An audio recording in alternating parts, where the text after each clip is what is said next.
welcome back to Heart to Heart Me More Season 2 with your host, Coach Charletta and It's your girl, Elle. Welcome back to season 2, y'all. it's been a minute. So how is everybody doing out there?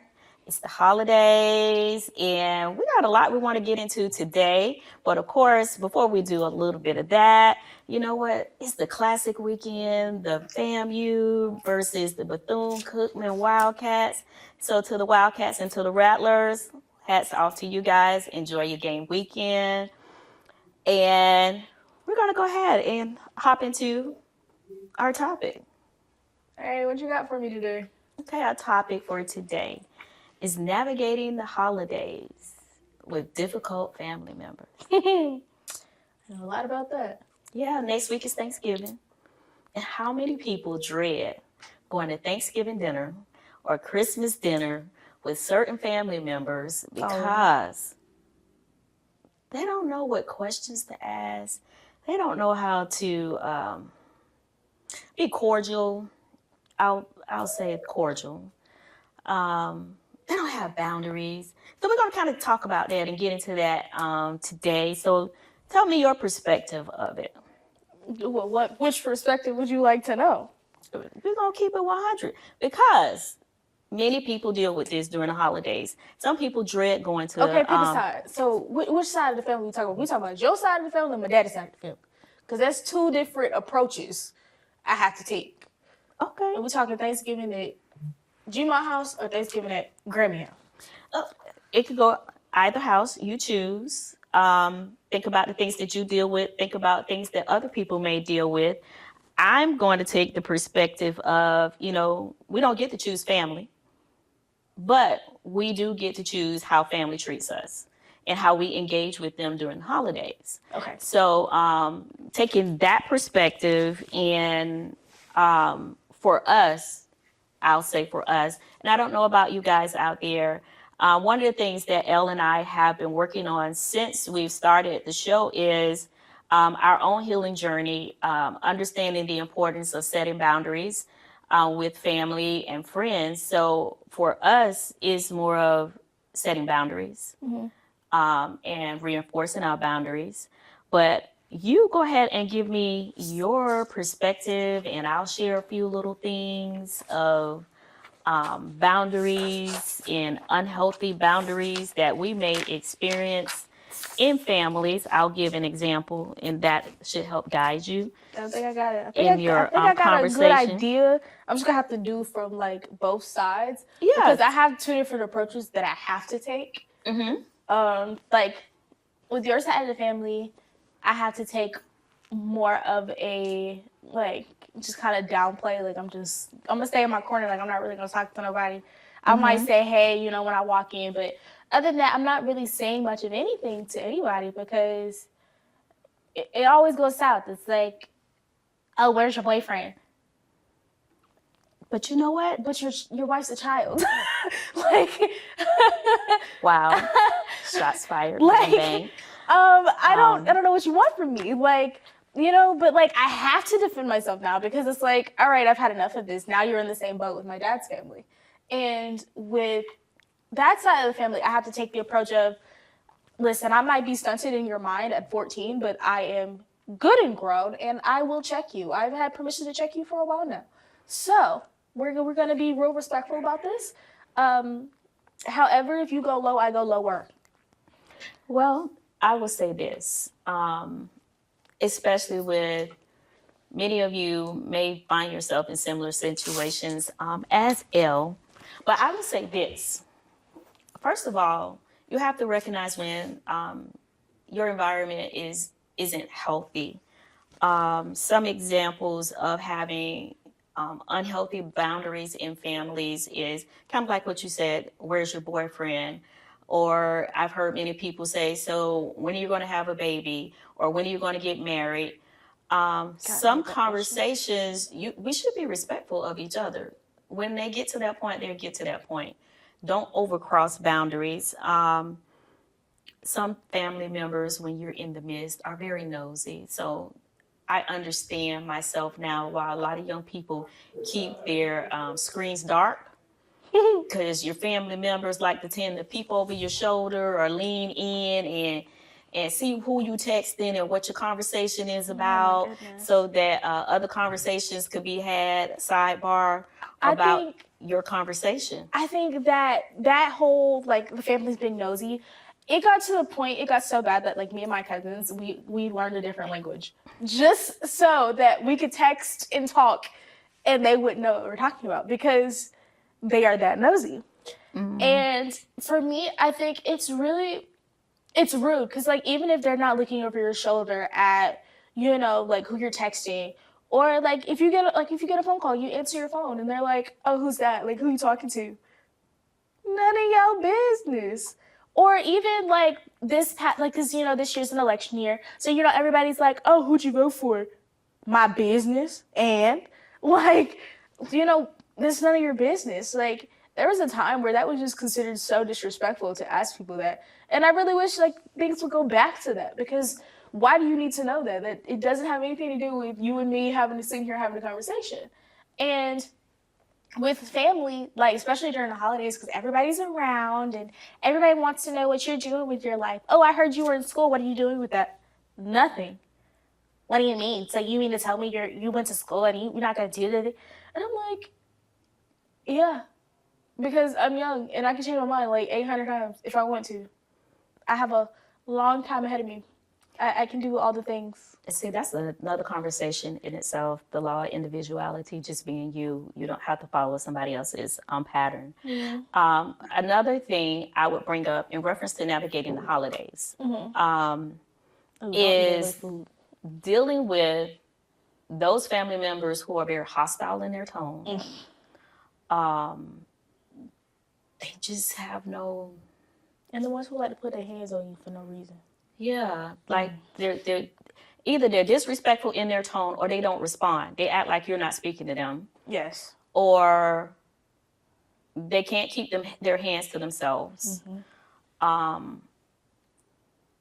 Navigating those things is very, very important, and I would say that's a toxic thing in a family.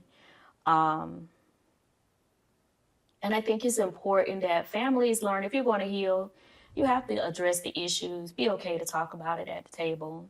It may get uncomfortable. It may get uncomfortable, but there are different generations that are tired of seeing toxic traits during the holidays. They want to be able to sit with family and truly enjoy family without having to worry about what auntie gonna say to this auntie, what auntie gonna say to cousin, who gonna come out the pocket. Holidays is a time to enjoy one another. Life is short as it is. Spend that time in love, enjoying each other's company, talking about what your year has been like. Just make it a joyous time. Learn to set your boundaries. And in setting your boundaries is good because it's going to protect your mental health. Family can be very toxic to our mental health. Like, for real. Yeah. And yet, oftentimes, family members, especially during the holidays, they wonder, well, why you don't show up to dinner or why you don't show up to the family activities. And sometimes people don't show up because of hostile tones, disrespectful questions, the being nosy. I think even with like saying disrespectful questions, everybody's mindset on disrespect is different. True. So like for some people asking like, oh, do you have a boyfriend, or who are you talking to now? Some people are saying it maliciously and some people are just genuinely curious. But the difference to know like who's being disrespectful and just being nosy and who genuinely cares is who talks to you on a daily basis. Like for me, I know I have a lot of aunts and uncles. So for me, what I do to gauge that and tell who's being like genuine and who's just being nosy is, if you only talk to me on my birthday because somebody put it in a group chat, if you only talk to me when you see me in person on a holiday, or the off chance I'm at my grandparents' house, you're just being nosy. You genuinely don't care, because everybody has my number. Everybody has the same access. Let me not say that. That's not true. Not anymore. Not everybody has the same access to me anymore, because I did notice that like you really could care less if I was alive today or tomorrow. And it's obvious. you just want something to talk about because you don't have a life.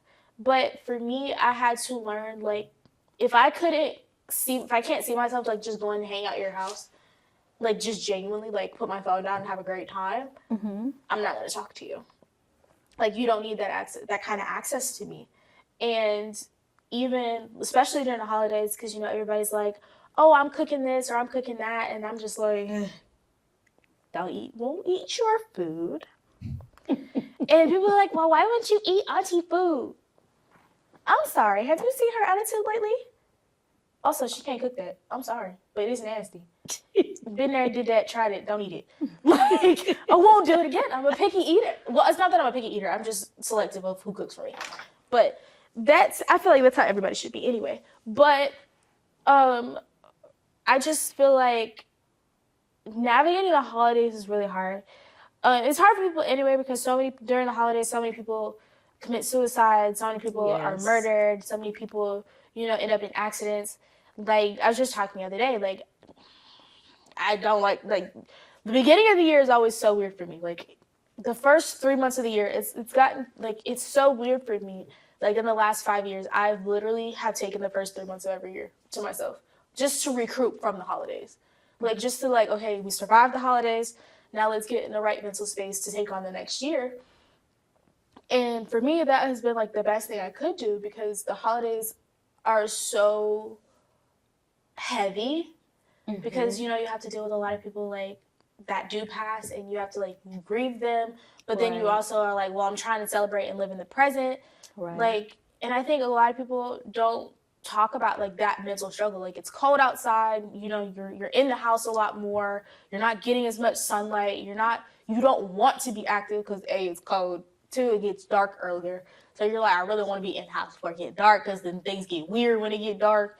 And it's like, it's that weird, weather mixed with being in the house, mixed and with depression. Your crazy family members, and you're kind of like fighting already for your life. And then you have other people that are like adding onto that weight. So it's like having that space, having somewhere to go, someone to call to have that space to open up and to like reset. All right, this is it. Just where you dump everything on the table and you sort through it and take what you want, leave what you don't. Resetting. And you said a key thing, especially during the holidays, with the change of the weather, which when it's colder, many people deal with depression in the winter months. And so that definitely plays a part. Loss of family members, breakups, many things bring the sadness and the depression that also adds to the struggle of going to dinner with families, which is why setting boundaries is important, not only for your mental health, but it encourages you to build healthy relationships. It encourages you to promote your independence, and it helps you prevent conflicts, possibly, when you start incorporating boundaries. And it's good that even at your age, at 22, you're learning to incorporate boundaries. You don't mind saying, okay, I'm gonna limit access to me. And you can limit access and still be in the space of others. I am a proponent that love covers a multitude of things. And just because you love doesn't mean that you give family, friends, or whoever the right to just run over you or to handle you in some kind of way. And so I just want to encourage you, those that are out there, like, take some time, research some things on the internet if you're not aware how to set boundaries and how you can begin to set things in place for yourself with your family members that may be having difficult, toxic behaviors that you're no longer partaking in. Take that time for you and work on you and encourage your family to heal and to deal with healthy relationship and start to establish boundaries. So with that being said, we're going to take a quick break because we've hit the ground running hard, and we'll be right back. The Golden Nutcracker is an original contemporary telling of the traditional Nutcracker, which includes various genres of dance. Join us for 4 dynamic shows. Those shows, the dance that you will see is ballet, point, modern, jazz, tap, West African, and Caribbean, and liturgical. It's an amazing show. Elle herself has been in 3 of them. And so during the holidays, go out and check out the Golden Nutcracker. Hi guys. All right, welcome back to Heart, Me and More. We hit some heavy topics starting out, but on the lighter side of the holidays, do you have any favorite traditions that you just absolutely have to do for either Thanksgiving or Christmas?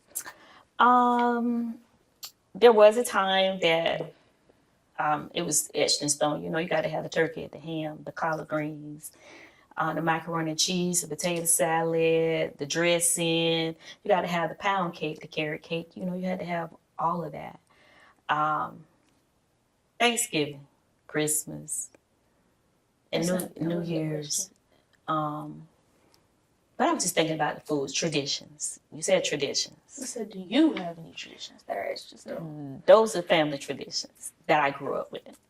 I did start with them in the beginning, but I'm at a place now, I'm like, do I really have to follow the same traditions? No, I don't. I feel free to be me now. But in the beginning, I did feel like, you know, every holiday, I wanted you all to experience like what I experienced, you know. Not a fan of it. My traditional Thanksgiving dinner at my grandmother's house was the turkey, the ham, potato salad, yams, chitterlings, rice, collard greens. You might have some crackling bread. You might have Pause. What is that? I'm gonna have to teach you about crackling cornbread. What is it? Okay. I don't even know how to describe it to you. It's probably nasty. If you don't know No, how to it's describe it, actually it's probably nasty. good. It's actually good. What's in it? It's like it's part of an animal Oh God. that you cook. And you put in your cornbread. But it's called crackling. It's not off to a good start. It's called crackling. What animal? I can't tell you. I can't remember right now. But I know we used to have it, and I loved it. You country though. Remember that. Yeah, my grandma was It's real country. But I enjoyed it. I don't think in your time you've had it. I think your sister had it, but not you. Good. Better her than me. But I enjoy stuff like that. Like we was used to bread pudding. But hey, bread pudding is one thing, but I don't like the texture though. But carry on. It's not nasty. I just don't like the texture. Or you could have cobbler. Okay, I can get that with cobbler. But those were kind of things like you would have, and the family would actually sit at the table. But you know, I don't recall really having like just conversation. But those were our main meals. And growing up for a while, I cooked the same things for you guys, except I would try different recipes for the turkey because can I have something different? Yeah. Or turkey pieces, or just the drumstick or the turkey wings. I myself like seafood dressing, which is I didn't grow up with that, so that's my thing. So you can create your own traditions during the holidays. But you know, when I say traditions, I don't necessarily mean like the food. Like for me, a tradition that like I remember growing up, like a tradition was going to Grammy's house and decorating. Like that's a tradition. Tradition is like baking in the kitchen.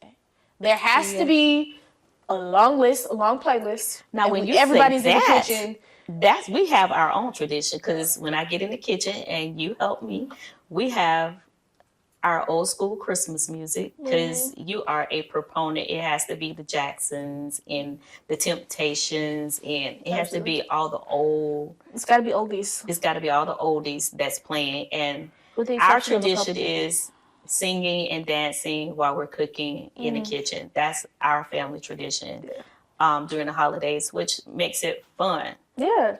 Um, That outweighs the crazy people that show up for dinner. Which is always interesting because in our household, every time we have Thanksgiving at our house, always extra people show up. You're like, who invited you? How did you know? Well, I heard Mama was cooking, so I invited myself. What? and they do. But it's always funny because, you know, you never know what's going to happen at that point. It might turn into, you know, somebody's watching football, somebody's watching basketball, you know. If there's a new Tyler Perry movie, we're watching Tyler Perry. Interesting conversations. It always turns into something that's like, okay, you completely forgot about the meal. Because, you know, most of the time with Thanksgiving and, like, the holidays, you don't typically remember, you know, the meal. You remember the people at the meal. You remember some of the conversations had. You typically remember more of the laughs.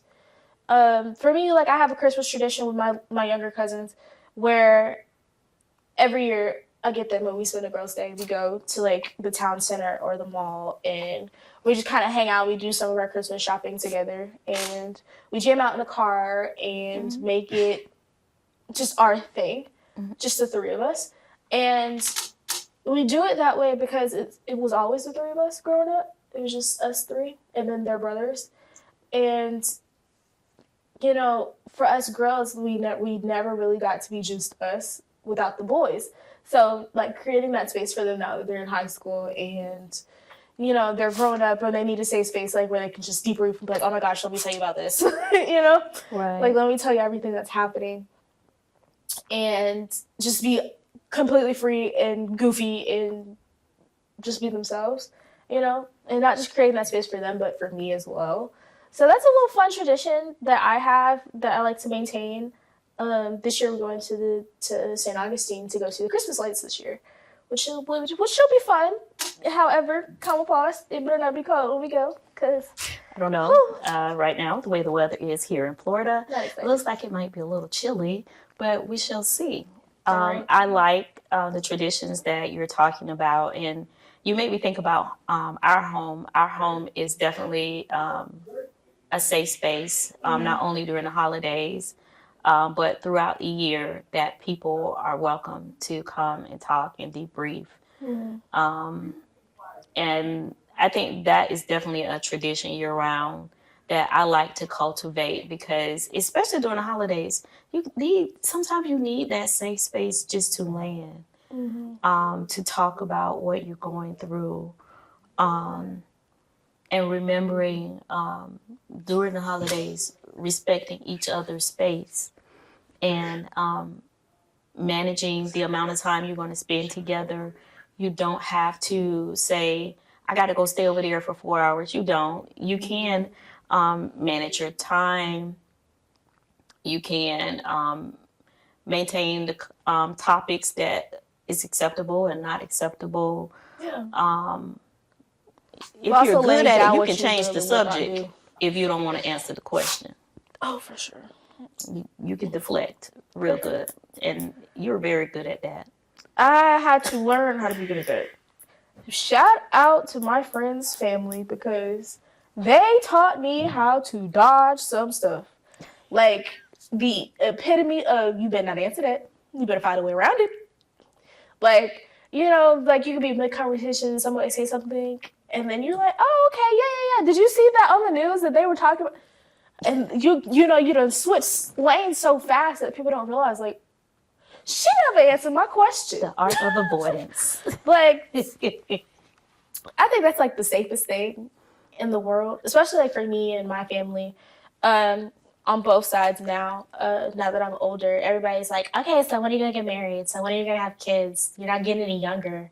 Like, you're young. And then it's when everybody, because everybody's, I don't want to say so old, but on one side they're real old. So they're like, we're not getting any younger. I want to be around to see these people. And I'm like, you probably won't see them anyway. But very cute for you to think that. If you think you're going to know my kids, you're wrong. They may know of you, probably won't know you. Because I will not subject my kids to the same things that I was subjected to as a kid, and that I see my little cousins go through. Won't do it. Wow.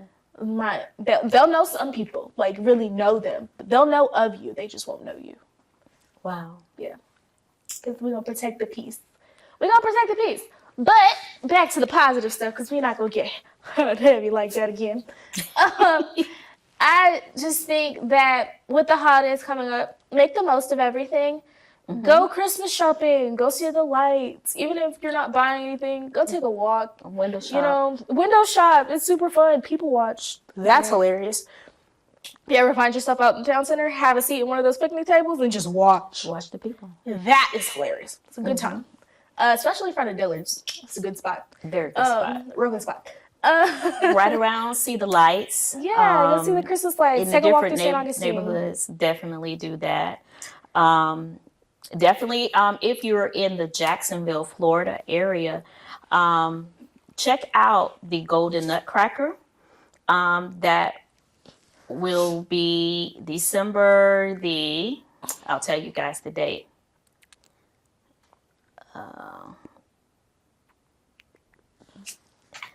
It will be December the 16th for the school shows at 10 a.m. and 11:45 a.m. And on Friday, December the 20th at 7:30, it will be at the WJCT Soundstage.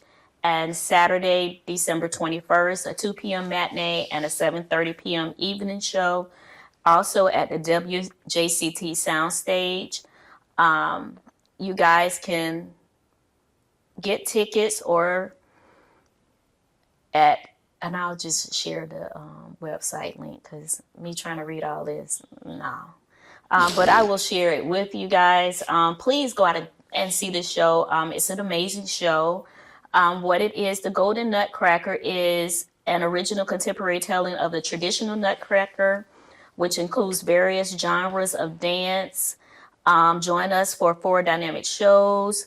Those shows, the dance that you will see is ballet, point, modern, jazz, tap, West African, and Caribbean, and liturgical. It's an amazing show. Elle herself has been in 3 of them. And so during the holidays, go out and check out the Golden Nutcracker. It has been amazing to be back and to share some information with you guys about how to navigate the holidays. And as always, thank you for being with us here at Heart to Heart, me or more, from our heart to your heart. Till next time, see you.